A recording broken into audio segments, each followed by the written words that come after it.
दोस्तों कहते हैं कि भाई का प्यार सच्चा होता है। एक गांव में दो भाई रहते थे, बड़ा प्यार था भाई।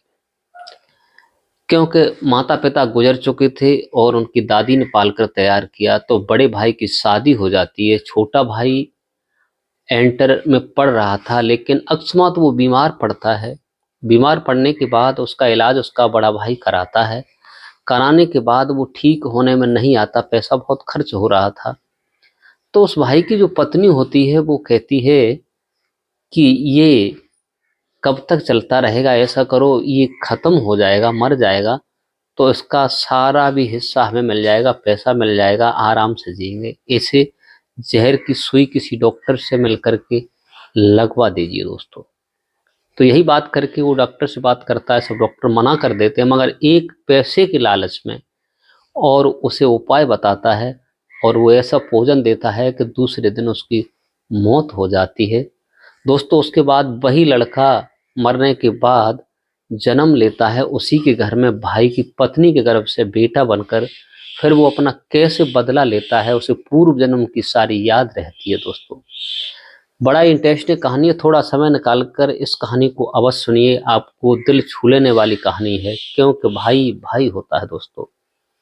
नमस्कार, प्रणाम, मैं हूँ प्रेम यादव, जो आपको कहानी मैं सुनाने जा रहा हूँ। ये बड़ा ही एक पूर्व जन्म की भाई भाई की कहानी है दोस्तों। ये यूपी का एक कस्बा लगता है, जैतपुर। जैतपुर की कहानी है दोस्तों। उस कस्बे में दो भाई रहते थे। बड़े भाई का नाम था उमेश, छोटा भाई था विनोद, और दोनों भाइयों में बड़ा प्यार था। भाई भाई को देख करके जीते थे। माँ पिता खत्म हो चुके थे, दादी ने पाल कर बड़ा किया था। लेकिन दोस्तों विनोद छोटा था जो इंटर में पढ़ रहा था। बड़ा भाई उमेश जो घर का काम करता था, और उसकी शादी हो गई और पत्नी घर में आ जाती है दोस्तों। लेकिन कुछ समय चलते जो उसका भाई होता है छोटा विनोद, वो बीमार पड़ जाता है। अकस्मात बीमारी, उसे कोई से कोई बीमारी लग जाती है। जब बीमारी लगती है उसका भाई उपचार कराता है, उसके दिल में कोई गिलानी नहीं होती भाई के प्रति। जब उसका इलाज कराता है दोस्तों, लेकिन कहते हैं कि ऐसी बीमारी जो कि वो ठीक होने में नहीं आ रहा था। तो उमेश की जो पत्नी एक दिन अपने पति से कहती है कि ऐसे कब तक होता रहेगा, आप ऐसा करो इन्हें दवा मत दिलवाओ और ये ठीक हो जाएंगे। तो क्या कर सकते हैं, ज़्यादा परेशानी है, इनका हिस्सा भी हमें और आपको मिल जाएगा। इनको जहर लगवा दो और हम और आप बहुत बड़े पैसे वाले हो जाएंगे। मर जाएगा भाई तो क्या है, कोई बात नहीं है। लेकिन पत्नी की बात उसे भा गई विनोद को। विनोद ने विचार किया, तुम कह तो ठीक रही हो, अगर ये मर जाएगा तो क्या है। तो उसी समय डॉक्टर से सलाह लेते हैं। डॉक्टर मना कर देते हैं कि भाई है ऐसा हम करते नहीं। कई एक डॉक्टरों से मिलते हैं, लेकिन सब डॉक्टर इनकार कर देते हैं। दोस्तों कहानी बड़ा ही पावरफुल है, क्योंकि भाई भाई को नहीं चाहता है। आज के ज़माने में क्या हो रहा है, लेकिन ये कहानी आपके हृदय को छू लेने वाली है दोस्तों। अब एक डॉक्टर लालची होता है, वो मिल जाता है। जो लालची डॉक्टर मिलता है वो कहता है कि ठीक है, हम ठीक दूने तिगुने पैसे लेता है, और उसे एक दवा बताता है कि धीरे धीरे दूसरे तीसरे दिन इसकी मौत हो जाएगी। वही काम करते हैं डॉक्टर, जो उसे देता है दवा अपने भाई को दे देता है धीरे धीरे, लेकिन भाई को नहीं पता था कि मेरे साथ क्या हो रहा है। उसके बाद में दूसरे तीसरे दिन उसकी सांसें थम जाती हैं और भाई की मौत हो जाती है। उसका छोटा भाई विनोद खत्म हो जाता है, और उसका भाई, उसकी पत्नी जो होती है, दिखावा में बहुत रोती है, विलाप करती है। लोग समझाते हैं कि तुमने बहुत इलाज करवाया, लेकिन समय से कोई काम नहीं होता है, समय था वो चला गया। दोस्तों इसके बाद में उसकी पत्नी प्रेग्नेंट होती है, गर्भवती होती है, तो उसका जो भाई होता है दोस्तों, उसी के गर्भ से बेटा बनकर के जन्म लेता है दोस्तों। कहानी यहाँ से कैसे बदलती है, आगे क्या होता है दोस्तों। अब वो लड़का धीरे धीरे बड़ा होता है, तो उमेश और उमेश की पत्नी बहुत ही उसे प्यार करती हैं, लाड़ प्यार करती हैं। अपने भाई की याद भी भूल जाता है उमेश।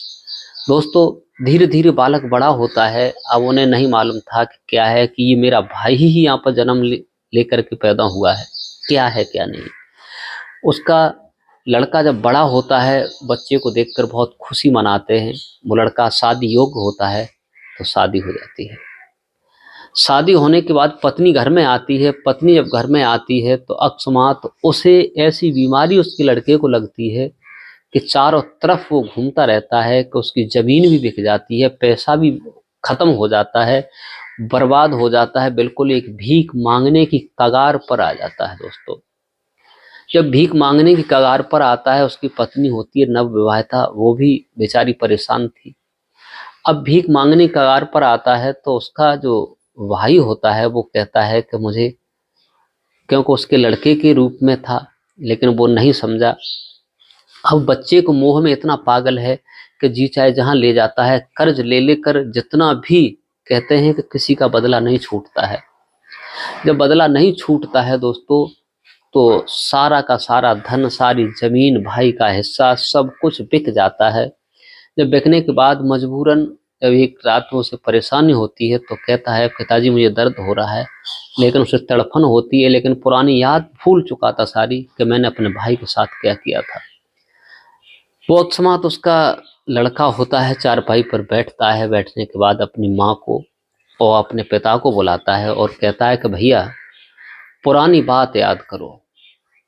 तो वो कहता है, मैं तुम्हारा पिता हूँ, भाई कहाँ से? बोले, आप इस जन्म में मेरे पिता हैं, उस जन्म में हमारे भाई थे, लेकिन वो पुरानी बात याद करो जो आपने मेरे साथ किया था। जे हमारी माँ है लेकिन हमारी भाभी है।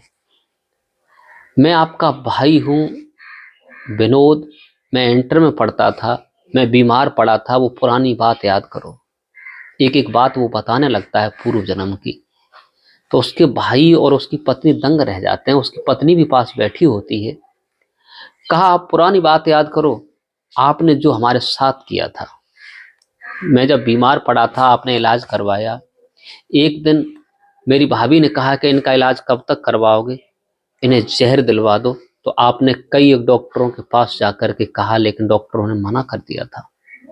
दोस्तों, वो लड़का एक एक बात बताता है। आपने मना कर दिया था, लेकिन भाभी ने कहा, लेकिन आप नहीं माने। तब एक डॉक्टर ने कई एक पैसे लिए और हमें दवा बताई आपको, आपने मुझे वो दवा दी। मेरी तीसरे दिन उस दवा खाने से मृत्यु हो गई थी। लेकिन आप ये बताइए, ये मैं सच कह रहा हूँ या गलत कह रहा हूँ? आज तुम्हारा बेटा हूँ इसलिए आप रहम कर रहे हो। तो अब तुमने भाई पर रहम नहीं किया था। अब जितना तुमने हमारी जमीन हड़पी थी और तुम्हारी सब कुछ बिक चुकी, अब आप कटोरा लेकर भीख मांगने लायक आ गए। लेकिन एक बात बताइए, जो वो डॉक्टर था जिसने दवा बताई थी, वो डॉक्टर कहाँ है आजकल? तो वो कहता, उसका तो पता नहीं, वो डॉक्टर मर गया होगा, कहीं भी चला गया। बोले, हाँ सही है। जो डॉक्टर मरा था, मरने के बाद उसकी आत्मा, जो आज हमारी पत्नी बनी बैठी है, इसके अंदर उसकी आत्मा है। वही हमारी पत्नी है जिसने आपको दवा बताई थी मुझे मारने के लिए। अब हमारा समय आ चुका है। जितना तुमने हमारा पैसा हड़पा था, जो कुछ किया, सब बर्बाद हो गया। मैं आपके घर पर आपके बेटा बन करके आया हूँ, और ये हमारी पत्नी बैठी है, ये वही डॉक्टर है, इसकी आत्मा इसके अंदर है। और क्योंकि इसने हमें तड़पा कर दवा मारी थी, तो इसे भी ये भोग भोगना पड़ेगा, क्योंकि किसी का किया हुआ छुटता नहीं है। मुझे पूर्व जन्म की सारी याद थी। आपने जो मेरे साथ किया था, वो आपने गलत किया था। जब ये बात सुनते हैं तो उसका भाई, उसकी पत्नी और उस लड़के की पत्नी सब रोने लगते हैं। कहते हैं कि ये तो बहुत बड़ी गलती हुई है, ये हमें मालूम नहीं था। लेकिन अपने भाई से कहता है, तुम्हें तो मालूम था। अरे मैंने आपका क्या ले रखा था? भाभी के कहने से तुमने जहर मुझे दिलवाया, मैं ठीक हो जाता, लेकिन आपने हिम्मत को तोड़ दिया था। आपने बहुत गलत काम किया था। इसका भुगतान आपको भुगतना पड़ रहा है, और आप दर बदर के होकर के, आपके पास अब कुछ नहीं बचा। जो तुमने हमारा लिया था सब बिक चुका है। अब मेरा अंतिम समय है, अब मैं यहाँ से जा रहा हूँ। ये नौजवान तुम्हारी छाती पर बहू घूमेगी, इसे संभालना और खुद संभालना, क्या करते हो? इतनी कह करके वो लेटता है और अपनी अंतरात्मा को छोड़ देता है शरीर से, और वो चला जाता है। दोस्तों, जाने के बाद पूरा घर, पूरा परिवार तड़प तड़प करके रोने लगता है। गांव के लोग कहते हैं, अब गांव के लोगों को ये बात नहीं मालूम पड़ी क्या हुआ क्या नहीं हुआ, लेकिन जब कहते हैं कि कहीं ना कहीं तो बात खुल ही जाती है। उसकी पत्नी ने सारी बात जब बताई तो सब लोगों को पता चलता है कि इसने अपने भाई को मारा था। वही भाई इसका बेटा बन करके पैदा हुआ था।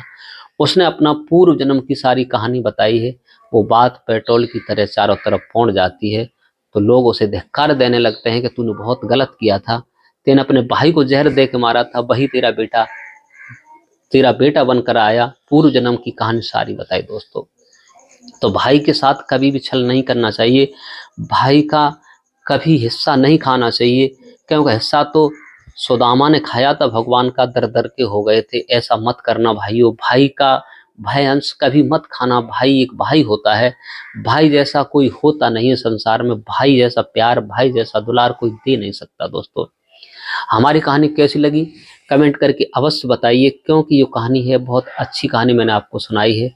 और इस कहानी को सुनाकर किसी को परेशान करना नहीं है, किसी को दिल दुखाना नहीं है, केवल आप लोगों को जागरूक और सचेत करने का मेरा उद्देश्य है। आज के लिए बस इतना ही। नमस्कार, जय हिंद, जय भारत। मिलते हैं अगले वीडियो में। अपने माता पिता, भाई बच्चों का ख्याल रखिए। आज के लिए बस नमस्कार।